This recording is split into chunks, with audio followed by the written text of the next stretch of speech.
Okay, the next not so great reason to get back together with someone, and this is kind of specific to a certain dynamic and scenario that I get a lot of questions about again. If you were in, a classic anxious avoidant kind of dynamic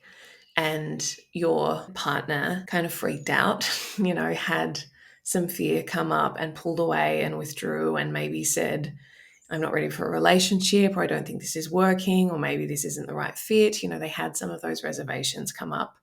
and they ended the relationship on that basis. And you were,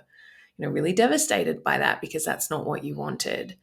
And then some weeks or months later, they pop their head up again and kind of act like nothing happened and try and, reopen the connection without any recognition of what went on or why or what's going to be different this time, how they've processed whatever fears or resistance drove them to that behavior in the first place. If it's a kind of, can we just sweep it under the rug and start again because I miss you, or anything in that vein, I would really, really counsel you against it. Because as we'll come to in a moment when we start talking about some good reasons to get back together, having real clarity around what went wrong and why it's not going to happen again is absolutely essential. And in the absence of that, if someone's not really taking ownership of what happened, and again, it's not about fault or blame, it's not saying like, you did this so you have to make it right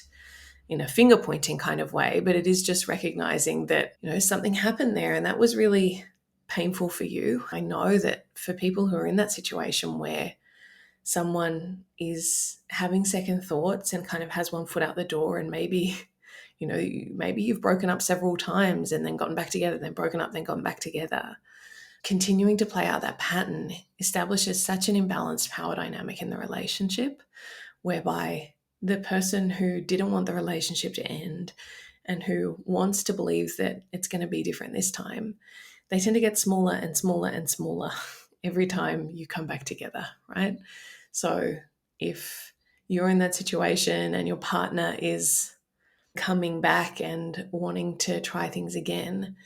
but you're not really convinced that there is that self-awareness and self-responsibility around what was going on and how they plan to address that within themselves and relationally, then I think that it's, again, kind of misguided optimism that's coming from a place of hopefulness and yearning, but maybe is not really being kind to ourselves and being honest with ourselves about whether things are likely to really be what we need them to be in order for the relationship to work. And I think that when you've been in a dynamic where someone keeps pulling away and keeps getting scared and keeps running, then you become so hyper aware of that possibility that you become very small and you become very inclined to tiptoe around everything and walk on eggshells and not want to do anything that might tip them over the edge, that might scare them away, that might push them to the brink. And so you stop voicing needs and you try and be low maintenance. And, as I said, it establishes a pretty imbalanced power dynamic in a lot of cases. So be really mindful of that as a possibility if that's